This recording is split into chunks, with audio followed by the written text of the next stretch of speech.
दोस्तों, आज से 40-50 साल पहले सब कुछ ऑर्गेनिक ही था। हर किसान के पास गोबर की खाद थी। यूरिया के लिए शहर जाकर लाइन नहीं लगना पड़ता था। खुद के खेत का बीज था। अगली फसल के लिए अपने खेत का अच्छा क्वालिटी का बीज बचा कर रखता था। खेती बाड़ी पूरी तरीके से आत्मनिर्भर थी। बाजार में बैठा बनिया बोला, आपके पास उन्नत किस्म के बीज नहीं है, यह बेकार है, आपको अच्छी पैदावार नहीं देते। ये बीज की थैली ले जाओ और एक बार इस्तेमाल करके देखो। किसान बेचारा भोला था, महंगी बीज की थैली ले गया, खेत में बुआई कर दी।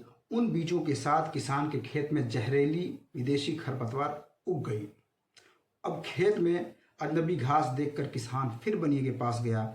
बनिया बोला, ये दवाई ले जाओ, खेत में छिड़काव कर दो। मजबूरी में किसान को उस खरपतवार को खत्म करने की जहरीली दवाई चुपचाप खरीदनी पड़ी। अब कमजोर बीज के कमजोर पौधे खड़े हुए तो कीट उसमें चिपक गए। तो बनिया बोला, ये कीटनाशक छिड़को और रासायनिक खाद डालो, तभी अच्छी पैदावार मिलेगी। मरता क्या ना करता, किसान को रासायनिक खाद और कीटनाशक खरीदना पड़ा। अच्छी पैदावार के चक्कर में हर बार दुगुना रासायनिक खाद और कीटनाशक छिड़कने लगा, क्योंकि वह बीज ही इस तरह के थे कि बिना रासायनिक खाद और कीटनाशक के पैदावार दे ही नहीं सकते थे। हर बार पहले से ज़्यादा जहर चाहिए, जैसे नशेड़ी को हर आने वाले दिन हाई डोज चाहिए। अब किसान बनिए यानी कारपोरेट के चंगुल में पूरी तरह फंस चुका था। जीनोड सीड खरीदकर गुलामी हमेशा बीज से ही शुरू होती है। धीरे धीरे किसान की ज़मीन एक शराबी की तरह हो गई, यानी आदी बन गई जहर की। किसान भी कर्ज के बोझ तले दबता चला गया। अब जाहिर सी बात है कि किसान को कुछ समझ नहीं आ रहा था। उसने भी दारू में अपना एस्केप रूट तलाशा। अब धरती को भी नशा चाहिए और किसान को भी। दोनों आदी हो चुके थे नशे के, और बनिए की तो बल्ले बल्ले। अब धरती बंजर हो गई, मिट्टी दूषित जहरीली हो गई, पेस्टिसाइड से हवा पानी सब कुछ जहरीला हो गया। पशुओं के भी टीके लगने शुरू हो गए। कारपोरेट ने बीज खाद कीटनाशक का बड़ा बाजार खड़ा कर लिया। कैंसर जैसी भयानक बीमारियों का जन्म हुआ।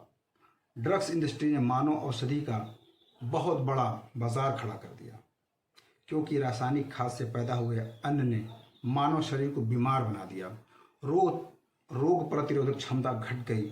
आज हर मानव शरीर अन्न कम खाता है, दवाई ज़्यादा खाता है। सच कहें तो सिर्फ दवाइयों पर जिंदा है। तो आज किसान की खेती पूरी तरीके से कारपोरेट के कब्जे में है। वो जब चाहे देश में अन्न संकट पैदा कर सकता है। किसान पूरी तरह से कारपोरेट कंपनियों का गुलाम है। उसके पास न देसी खाद है, न देसी बीज। अब कारपोरेट कह रहा है, अब आपने अपनी ज़मीन ही बंजर कर दी, जहरीली खाद डाल दिया, आप जैविक खाद इस्तेमाल करो। वो जैविक खाद जो पहले सिर्फ किसानों के पास थी। उधर बनिए यानी कारपोरेट के घर में भी कैंसर होने लगा। शुगर तो पहले से ही उनका मानसिक अधिकार था। अब बाजार को हर चीज़ ऑर्गेनिक चाहिए, बिना रासायनिक खाद और पेस्टिसाइड का गेहूँ, बिना इंजेक्शन की सब्जी, देसी गाय का दूध। दुनिया में 15-16 साल के बच्चे 1 क्विंटल के हो रहे हैं, मात्र अपना शरीर ढो सके, वो भी एक अचीवमेंट समझ रहे हैं। अब सरकार या एग्रीकल्चर साइंटिस्ट कह रहे हैं पारंपरिक खेती मत करो, बागवानी करो, हर्बल खेती करो, औषधि पौधे उगाओ, कमर्शियल खेती करो। उगाए किसान, पर यहाँ सवाल ये भी उठता है कि इसमें बनिए करो। किसान को मार्केट नहीं आती, अपना प्रोडक्ट सीधे इंडस्ट्री को बेचना नहीं आता, मतलब मुनाफा वसूली कोई और करेगा, कटना हर हाल में तरबूजे को ही है।